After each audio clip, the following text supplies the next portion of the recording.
Welcome to my channel, Mr. Gopal Study here.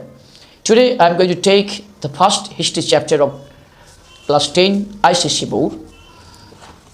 You know the history. History is the source of previous that happened.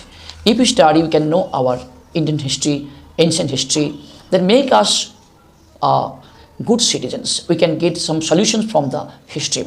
The first chapter of the history, Indian national movement.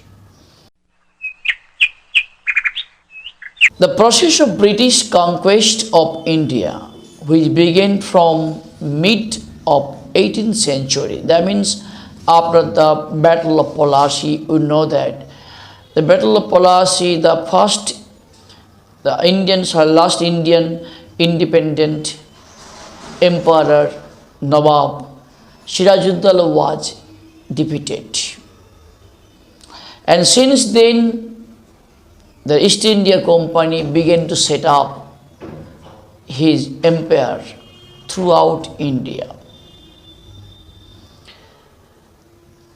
Kings, queens, peasants, landlords, tribals, soldiers, all are not satisfied with the British.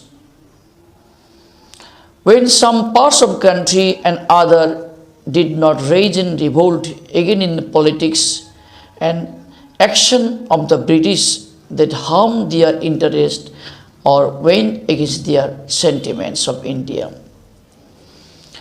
The British, they wanted to earn money by hook or crook. They were not worried about the welfare of Indians. But how much tax, how much money they would collect and they would send to their motherland, England. They only worried about it. So, countries' education, health, they did not think about it. However, these rebellions were local, scattered and isolated. That's why sometimes the rebellions outburst in different parts of India. They're regionally and locally, not nationally. So sometimes in Bengal, sometimes in Meerut, Punjab, sometimes in Rangpur, Bangladesh. They did not spread national wise. That's why British easily overcome them and they defeated the Indian rebellions.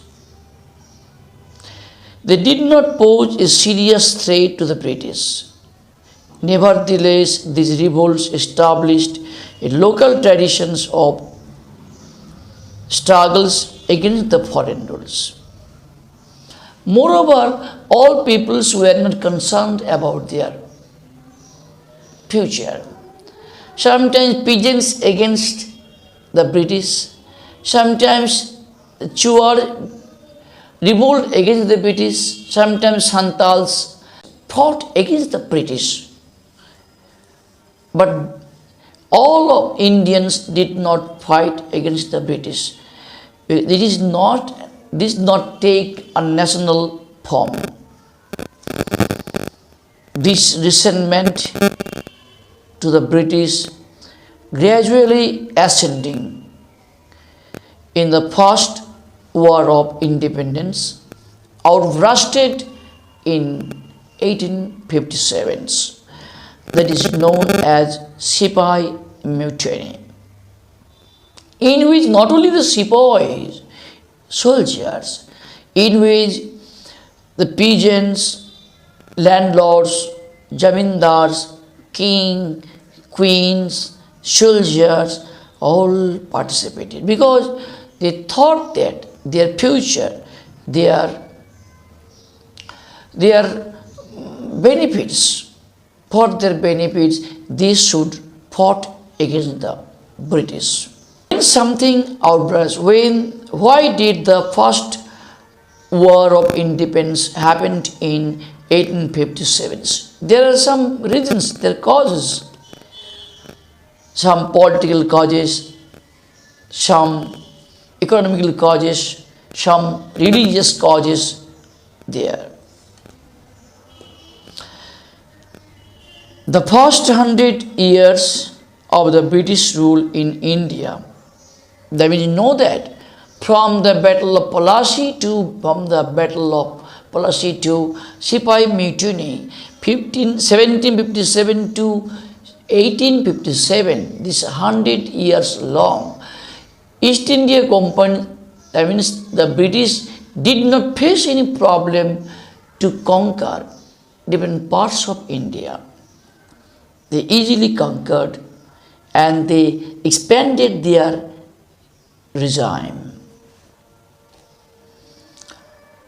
The combined effect of the British expansionist policies, economics, exploitations and administrative changes adversely affected all the segments of Indian society.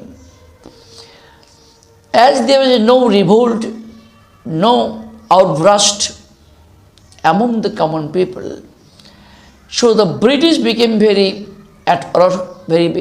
autocrat, and that's why they adopted very brute administration in their policies of economics, policies of education, health, etc. Very adverse to our Indians' advancement. Middle and upper classes of Indian society, particularly northern India, were annoyed because they are exclusion from the well-paid higher post of their administrations. As the peasants had to pay extra taxes for the Jamindari's landlord system and Mahajani system, even from their administration, Indians were removed from different posts. That's why the common peoples were being affected by the British. The Indian rulers, the princes, Jamindars, who had themselves lost their authority. British also employed some rules. By hook or crook, they wanted to capture more and more kingdoms and territories. So they employed different kinds of rules like doctrines of lapse and subsidiary alliance. By the help of doctrine of lapse, a king who did not have their own son or daughter, that property, that kingdom would go to the hand of British. In spite of them, if he could not adopt any child, adopt any son to run the kingdom, the British authority, Lord Wellesley, Lord Dalhousie, they employed two types of system, doctrine of lapse and subsidiary alliance. By these two rules, many kings, many emperors have lost their own kingdom. Secondly, by outright wars. To expand their territorial power in India and to safeguard their economic, political interest, British waged many wars against Indian rulers of different states. Battle of Buxar, 1764, established the British as the master of Bengal, Bihar and Odisha. Expand the territorial power in India and safeguard economics and political interest. British waged many wars. British know that they could not capture other property very easily, but they have to use force, so they involved many wars. After Sirajuddaulah, Mir Qasim and other independent rulers want to be independent from the British dominion. That's why he fought against East India Company for the 4 times. In the last battle was fought, Battle of Buxar in 1764. That's why he was defeated. So the British had captured 4 states from Mir Qasim: Bengal, Bihar and Odisha. As a result of their success, Anglo-Mysore Wars from 1767 to 1799, East India Company annexed most of the territories of Mysore state. Anglo-Mysore War, that means the war between British and Mysore. At the time, King of Mysore Hyder Ali and his son Tipu Sultan, they fought bravely to remain independent. From 1767 to 1799, they have to fought against the British. After Third Anglo-Maratha War, 1817 to 1818, the Peshwa entailed domination. All the Maratha territories north and south of Narmada River were acquired by the British. In South India, there are two powerful territories. One, Mysore, under leadership of Hyder Ali and his son Tipu Sultan. Another powerful dynasty was the Peshwa in Maharashtra. So British have to fought against two powerful dynasty, and in that way they captured different parts of South India. They captured up to Narmada River. In the same way, in the northwestern part of India and Punjab, the British also captured different parts of Punjab, Haryana, 1849. After 6 were defeated by the Second Anglo-Sikh War. As in the South India, Anglo-Mysore War and Anglo-Maratha War, and in the northwestern part of India, there were very strong and powerful groups that were the Sikh dominated in Punjab. British defeated Sikh and conquered Punjab from 1823 to 1856. In the same way, different parts of Assam, Arakan's, and Pegu in Myanmar, these territories were also captured by the British. So, British has captured from north to south vast territories of India. What is called the subsidiary alliance, and who introduced subsidiary alliance? Some Indian states were brought under the British control without actually annexing them. This was done by the following subsidiary alliance introduced by Lord Wellesley. Subsidiary alliance, this is introduced by Lord Wellesley. What is subsidiary alliance? Was an agreement between the British East India Company and the Indian Peninsular states, by the virtue of which these states lost their sovereignty under the dominion of British, and they were under the military power of British. They cannot keep their own military and army. They will depend on British, and all the expenditure have to meet by the prince or emperors. This is called subsidiary alliance. Lord Wellesley introduced this. What are the benefits? Accepted the British as the supreme power.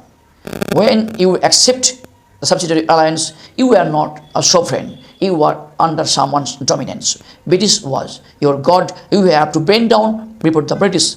Surrender them foreign relations to the East India Company, agreed that they would not enter into alliance with other power, would not wage wars. They have to surrender the British power. They could not keep their own army, own military power.